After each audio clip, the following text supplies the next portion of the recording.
مساء الخير عليكم. كان في ناس كتير سألتنا عن الشاحن ال60 فولت اللي هو بشاشة ديسبلاي، وظيفته ايه ويشتغل ازاي. تعالى نوضح لك بتجربة عملية كده على البطارية اللي احنا عاملينها دي، ودي بطارية 60 فولت 12 15 امبير. هنوضح عليها ايه الشاحن ده وطريقة تشغيله وعمله ازاي، وبيبين لك ايه وايه فايدة الشاحن. هنوصل هنا الشاحن بالكهرباء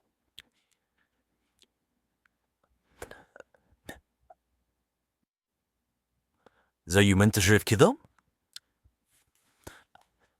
الشاحن بتاعنا اشتغل ومدينا 67 فولت، ومفيش امبير مسحوب ومفيش واط مسحوب. هنا ده الامبير اللي خارج من الشحن، وهنا الواط اللي خارج اثناء الشحن. هنجربه على البطاريه اللي قدامنا دي. نجيب البطاريه كده.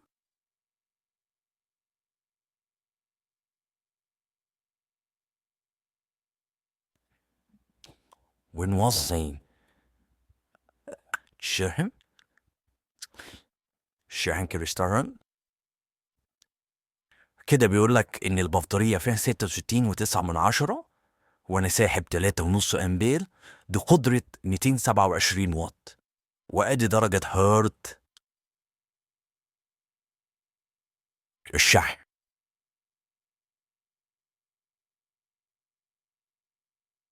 كده بيبتدي يرفع الفولت نسبيا مع الشحن. الشاشة دي مهمة في دي بتعرفني إذا كان الشحن اللي ماشي داخل البطارية ماشي بطريقة مظبوطة ولا لأ.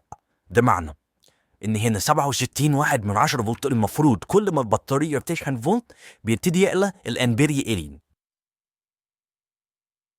زي ما أنت شايف كده، إحنا كنا بادئين ب 3 أمبير، دلوقتي بقى 2.9 و2.8 2.5 وهكذا.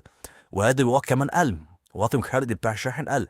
فتعرف كده إن البطارية بتشحن بطريقة مظبوطة. يوم ما تلاقي ان ارتفاع مؤشر الامبير وارتفاع مؤشر الوات مع تطويل الذات والشحن، تعرف ان البطاريه عندك فيها مشكله. ودي كانت من احد اهم الاسباب الشحن، ان احنا نجيب الشحن ده عشان نبين للناس حته شحن البطاريات الليثيوم، ان انت بتشحن بطريقه صح ولا لا. فدي كانت ميزه من مميزات الشاشه دي. ده بالاضافه الى ان هي بتعرضت الفولت الحالي بتاع البطاريه. يعني الفولت الحالي بتاع البطاريه يديك 67 فولت.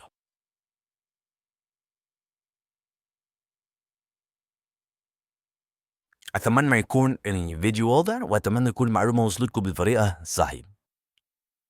لو في عندك اي استفسار سيبولي في الكومنتات، وان شاء الله هرد عليك.